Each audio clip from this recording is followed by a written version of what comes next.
Hello everyone, welcome to YouTube channel Uttam Kaksha. तो आज हम लोग बात करने जा रहे हैं बीएचयू सीएचएस के स्कूल फी के बारे में और उसका हॉस्टल फी के बारे में। ये क्लास 6, 9th और 11th सारे बच्चों के लिए है, तो ध्यान में रख लेना है, बॉयज और गर्ल्स दोनों के लिए। तो जो क्वारीज उनका जो पर्सनल हमको व्हाट्सएप पे मैसेज कर रहे थे कि सर स्कूल फी क्या होगा, वहां जाएंगे तो एडमिशन लेंगे तो स्कूल फी क्या लगेगा, फिर हॉस्टल से अगर हमको अलॉट हो जाएगा तो हॉस्टल फी क्या लगेगा। तो आप प्लीज हमको कंफ्यूजन दूर कीजिए सर, हमको बहुत ज्यादा दिमाग में इसका कंफ्यूजन हो रहा है। तो अभी इस वीडियो के अंत तक देखिएगा तो आपको सारा कंफ्यूजन दूर हो जाएगा। तो चलिए हम लोग बात करते हैं गर्ल्स और बॉयज दोनों के लिए, क्लास 6, 9th, 11th वाले बच्चों के लिए।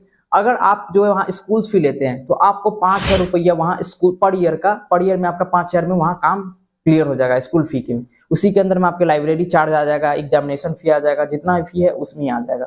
अगर इसके अलावा अगर कोई एक्स्ट्रा सब्जेक्ट आप ऑप्ट करते हैं, वोकेशनल सब्जेक्ट लेते हैं, जैसे कोई बच्चा कंप्यूटर साइंस लेता है तो उसके लिए जो है अलग से चार्ज लगेगा, उसके लिए अलग से उसी में चार्ज हो जाता है। 2,000 रुपया, 2,000 के अप्रोक्स जो है अलग से चार्ज किया जाता है। 2,000-2,500 के अप्रोक्स जो है, 2,000 से 2,500 के बीच में जो है इसी के अप्रोक्स में आपको अलग से चार्ज किया जाएगा अगर आप वोकेशनल्स लेते हैं, कंप्यूटर साइंस वगैरह। अगर नहीं लेते हैं तो आपको जो है 5,000 रुपया फी जो है आपको लगेगा। ध्यान में रख लेना, एक साल का गर्ल्स और बॉयज के लिए 6, 9th, 11th वाले के लिए कितना फी लगेगा, 5,000 रुपया। ध्यान में हो गया। अब हम लोग बात करते हैं कि वहां अगर हमको हॉस्टल्स अलॉट कैसे होगा। पहले तो ये कंफ्यूजन दूर कर लो, सबको हॉस्टल्स नहीं मिलेगा। तुम्हारा जो एडमिशन हो जाएगा उसके बाद एक फॉर्म्स भरा जाएगा, उस फॉर्म्स में जो बच्चे का अच्छा खासा मार्क्स आया हुआ रहेगा, रैंक आया हुआ रहेगा, तो उसी के अकॉर्डिंग और फिर उसी के अंदर और सारा भी क्राइटेरिया है कि बच्चा कहाँ से बिलोंग करता है। वो रूरल एरिया से ज्यादा बिलोंग करेगा और कोई अर्बन एरिया से ज्यादा बिलोंग करेगा, तो उसे बहुत सारा क्राइटेरिया मिला के जो है हॉस्टल्स अलॉट होगा। तो उस फॉर्म को भरिएगा, फिर उसके बाद हॉस्टल जिसको जिसको अलॉट होगा उसमें आपका नोटिफिकेशन आएगा। तो अब अगर जिसको हॉस्टल्स अलॉट हो गया तो उसको कितना फी लगेगा, तो उसमें बहुत सारा रूम्स चार्ज होता है, मेस चार्ज होता है और एक पर ईयर का कोई भी चीज में चार्ज लिया जाता है जो बाद में आपको रिटर्न कर दिया जाता है, कॉशन चार्ज वगैरह जो बोलते हैं।